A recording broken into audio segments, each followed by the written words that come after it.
Hello बच्चों, let's read the question. What will happen if Rh negative person's blood is exposed to the Rh positive person? Option A, antibody formation takes place in both Rh negative and Rh positive person. Option B, negative and positive Rh antigen cancel out each other. Option C, antibody will be produced in Rh negative person's blood. And option D, antibody will be produced in Rh positive person's blood. तो इस question में पूछा गया है कि अगर Rh negative person का blood जो है वो एक्सपोज हो जाए Rh पॉजिटिव पर्सन के ब्लड के साथ, और वी कैन से जब Rh नेगेटिव ब्लड जो है Rh पॉजिटिव ब्लड के साथ कांटेक्ट में आता है तो क्या होता है।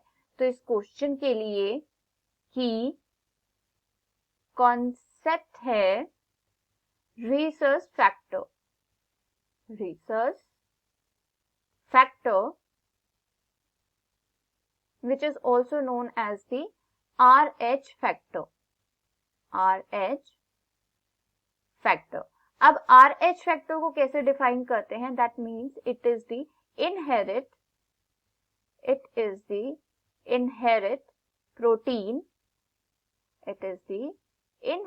protein which is also known as the antigen D which is present on the surface of RBC. कहाँ पर present होता है? Present on surface of RBC. Red blood cells के surface पर present होता है एक inherent protein और the antigen D जिसे क्या कहा जाता है? rhesus factor और the RH factor, and it is extracted from the rhesus monkey से जो है ये फैक्टर हमने आइडेंटिफाई किया था, इसीलिए इसे क्या कहा जाता है? रिसर्च फैक्टर कहा जाता है एंटीजन डी को। अब RH फैक्टर की जो प्रेजेंस और एब्सेंस है, it tells about the positive and the negative nature of the blood group. और वी कैन से कि जो RH फैक्टर है और जो डी एंटीजन है, जब ये क्या होंगे? प्रेजेंट होंगे किसी भी ब्लड में, when these are present on the blood cells और द रेड ब्लड सेल्स, तो जो ब्लड ग्रुप होगा it will be the RH positive. कैसा होगा blood group? It will be the RH positive. But अगर RH फैक्टर क्या है? Absent है। If this RH factor is absent, so blood group कैसा होगा? It will be the RH negative. कैसा होगा? It will be the RH negative. And about 80% of the human population has the antigen D, और इसीलिए वो क्या होते हैं? RH पॉजिटिव होते हैं। But if we talk about the RH negative, अगर हम RH नेगेटिव ब्लड ग्रुप की बात करें, तो जैसे ही RH negative blood group contact में आता है RH पॉजिटिव के, दे प्रोड्यूसेस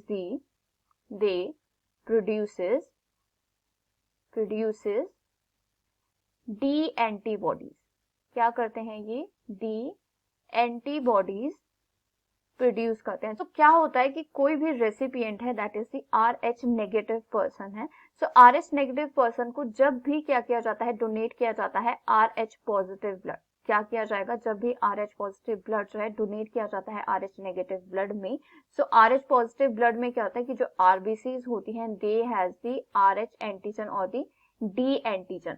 सो जैसे ही ये RH नेगेटिव पर्सन के ब्लड में एंटर होते हैं RH positive blood cells, so यहाँ पर क्या होता है? द ब्लड प्लाज्मा और the blood cells produces the D antibodies. क्या प्रोड्यूस करते हैं? They produces the antibody D. और ये जो डी एंटीबॉडीज हैं, they binds to the RH antigen और the D antigen, and they will result in the clumping of RBCs की clumping के लिए रिस्पॉन्सिबल हो जाएंगी दीज एंटीबॉडीज डी। सो क्या होगा? RH नेगेटिव पर्सन में क्या होगी? एंटीबॉडी डी प्रोड्यूस होंगी, जिसकी वजह से जो RH पॉजिटिव से RBCs आएंगी उनमें क्या हो जाएगी? क्लम्पिंग हो जाएगी। तो इस क्वेश्चन में पूछा गया है कि क्या होगा जब RH नेगेटिव पर्सन का जो ब्लड है वो एक्सपोज होगा RH पॉजिटिव पर्सन के साथ। दैट मीन्स जो RH नेगेटिव ब्लड है RH पॉजिटिव ब्लड के कॉन्टेक्ट में आएगा तो क्या होगा? सो जो RH नेगेटिव ब्लड है उसमें क्या होगी? एंटीबॉडी डी प्रोड्यूस हो जाएंगी, जिसकी वजह से RH पॉजिटिव की जो RBCs हैं उनमें क्या होगी? क्लम्पिंग होगी due to the antigen antibody reaction की वजह से। So option A, antibody formation takes place in both Rh negative and Rh positive person. So this option is incorrect because जो antibody formation तो होगा, लेकिन वो सिर्फ और सिर्फ RH नेगेटिव पर्सन के ब्लड में होगा. सो this option is incorrect. Option B, negative and positive RH antigen cancel out each other. So this option is also incorrect. जो positive and negative RH होता है, it is because of the presence and absence of the RH factor or the antigen. So ये एक दूसरे को cancel out नहीं करते. तो this option is incorrect. Option C, antibody will produce in RH negative person's blood. So this option is correct because जो recipient है RH negative person है, उसके blood में ब्लड प्लाज्मा में क्या प्रोड्यूस हो जाएंगी, एंटीबॉडी डी प्रोड्यूस हो जाएंगी which will bind to the RBCs bearing the RH antigen और the D antigen which cause the clumping of RBCs. So this option is correct. Option D, antibody will be produced in RH positive person's blood. So this option or this statement is totally incorrect because जो antibody formation होता है it is only in the RH negative person's blood.